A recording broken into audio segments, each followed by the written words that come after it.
Hi, it's Danny Pintaro. How are ya? Long time no speak. Sorry, sort of makeshift, throw together last minute video to talk about this amazing Indiegogo crowdfunding thing I'm getting started. It's a big dream that I have, and I'm hoping you'll help me turn it into a reality as the plane goes by. September 21st marked the 1-year anniversary of the airing of my interview with Oprah. And I didn't really mark it as a special post or any sort of special occasion because, truth be told, I was serving tables that day.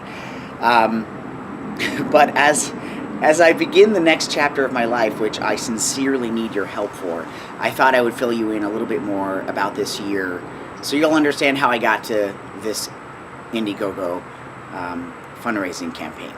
As you all know, the first few months after the airing of the episode, my life was filled with some amazing moments. I met some absolutely terrific people. I won some really cool awards. I learned so much about the activist community and HIV and meth. I reestablished contacts with some really old friends and comrades, including Alyssa Milano. And I'd like to say that I changed some people's lives, or at least inspired some people, and at the very least, I think I helped get people talking more about HIV. As you also might know, I quit my job and wanted to focus on this sort of Beacon of Light tour for a year, and I was gung-ho. I tried really hard. I got getting blogs off the ground, webisodes going. I tried to garner speaking opportunities for HIV. I tried to begin to make a name for myself in the activist community, but nothing happened. Nothing took off. And after a bunch of months, even though I had tried really hard, the effects of my not working were starting to take a toll on our bills and our relationship. And I was spending a lot of time dealing with failing self-confidence and doubt, particularly because people were still talking about how I did it all wrong, even after 6 months. And we were at a crossroads. So I've met some amazing activists along the journey, and everything I know about activism I learned from them. And so after a bunch of conversations with them and my husband, we decided collectively that I would let them take the reins, that I would let them continue to do their work, and I would take a supportive backseat. And so my husband was working 4 jobs at the time. I decided to take over one of them for him, karaoke, and life went on.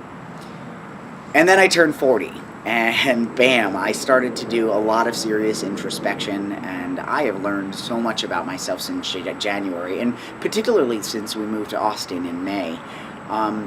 Much of it's very personal, but I can say that I've learned that I focus too much on what people will think when they ask that timeless question, where is he now?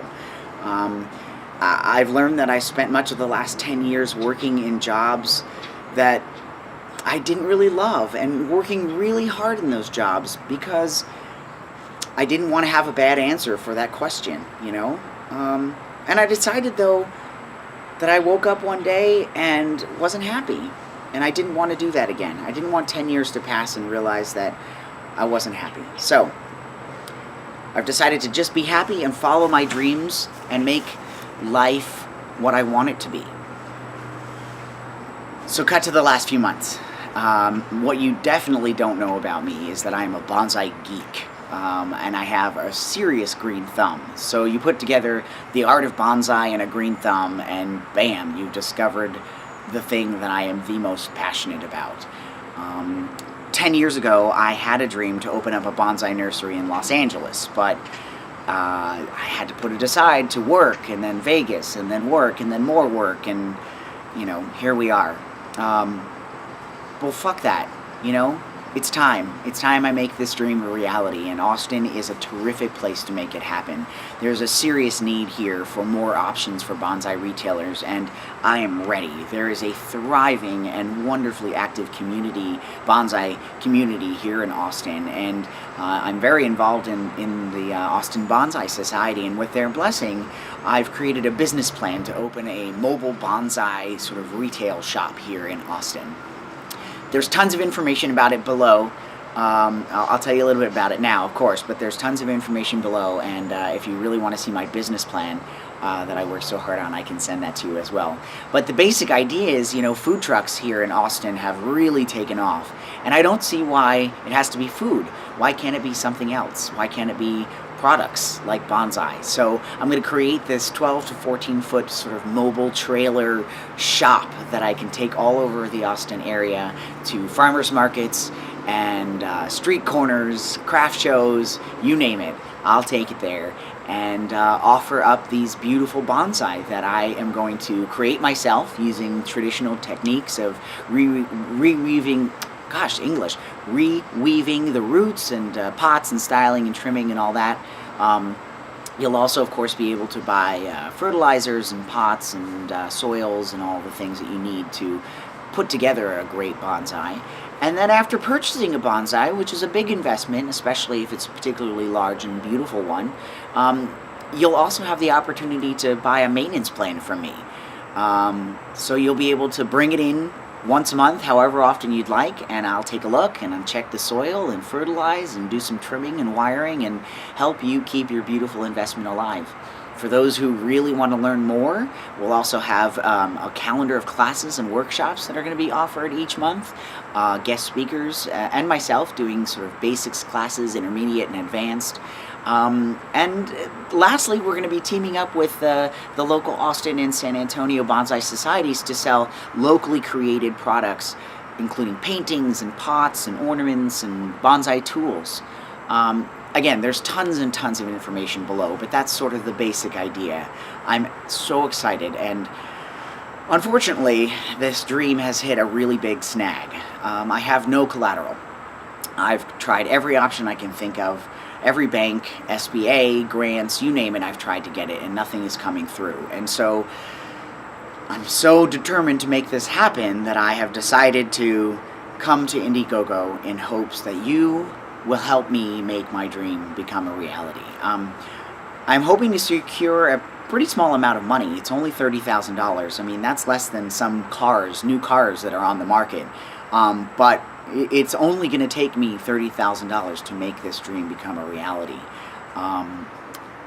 Over the last 20 years, I've maintained a pretty sort of personal life, and I've never really asked for anything personally from anyone over the interwebs, if you will.